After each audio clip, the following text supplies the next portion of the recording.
Kuljeet sir, काफ़ी भाई हमारे नोटबुक का बिजनेस स्टार्ट करना चाहते हैं सर, तो थोड़ा सा प्रॉब्लम आ रहा है, वो समझ नहीं पा रहे हैं कौन सी मशीन है ताकि बेहतरीन सा बिजनेस अपना स्टार्ट कर सकें।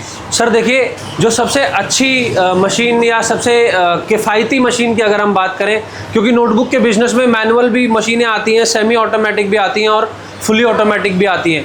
तो लेकिन जो सेमी ऑटोमेटिक है वो किफ़ायती होती हैं, आपकी बजट फ्रेंडली भी होती हैं, प्लस आपका जो आगे का खर्चा है, मशीन लगाने के बाद का जो खर्चा है वो भी कम होता है। मैनुअल मशीन में क्या होगा कि आप तीनों मशीनें लगा तो लोगे, लेकिन हर में एक मशीन पे आपको एक बंदा छोड़ना पड़ेगा ताकि आप हाई प्रोडक्शन निकाल सकें। तो सबसे पहले मैं आपको बताना चाहूँगा, एक तो देखिए ये आती है स्टिचिंग मशीन। ये मोटराइज्ड स्टिचिंग मशीन है, आपको बिल्कुल भी जोर लगाने की ज़रूरत नहीं है, आप सिर्फ हल्का हल्का पैडल से काम चलता रहता है और ये स्टिच करती रहती है। उसके बाद दूसरी मशीन है, ये हाइड्रोलिक है, इसमें एज स्क्वायरिंग होती है, एजेस को स्क्वायर किया जाता है। ये 85 सेंटीमीटर का एरिया की है, हम सिर्फ और सिर्फ 85 सेंटीमीटर वाली ही बनाते हैं। अगर किसी भाई को छोटी मशीन चाहिए तो वो भी हम कस्टमाइज़ कर देंगे, उस चीज़ की कोई दिक्कत नहीं है। और तीसरी और फाइनल मशीन जो है वो है ये वाली कटिंग मशीन, जो कि अलग अलग वेरिएंट में आती है, 32 साइज़, 36 साइज़, 42, 47 अलग अलग साइज़ में आती हैं। आपको जो साइज़ चाहिए होगा वो हम आपके लिए बनाकर दे देंगे।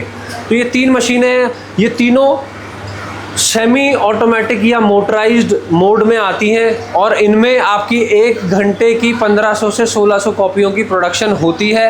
अगर आप एक बंदा भी रखते हैं तो वो इन तीनों मशीनों को ऑपरेट करके डेली की 5 से 6000 कॉपियाँ आपको बनाकर दे सकता है। वहीं अगर आप मैनुअल मशीन लगाते हो तो मैनुअल मशीन में आपको 6000 कॉपी पर डे के हिसाब से बनाने के लिए आपको तीनों मशीनों पे एक एक बंदा रखना पड़ेगा, जिसका मतलब ये होगा कि पहले तो खर्चा आपका कम ज़रूर लगेगा, लेकिन फिर हर महीने का जो लेबर का कॉस्ट है वो आपका बढ़ जाएगा। तो अगर हम लॉन्ग रन में देखें तो ये मोटराइज्ड मशीन या सेमी ऑटोमेटिक मशीन्स ही सबसे ज़्यादा किफ़ायती और बजट फ्रेंडली होती हैं, जो आपको कम लेबर में काम हो जाता है और आपकी ज़्यादा हाई प्रोडक्शन निकलती है और आप एक और बजट भी ज़्यादा नहीं है, बिल्कुल बहुत ही नॉमिनल सा बजट है। वो आप स्क्रीन पे दिए गए नंबर पे फ़ोन करके उस तरीके की सारी जानकारी आप ले सकते हो।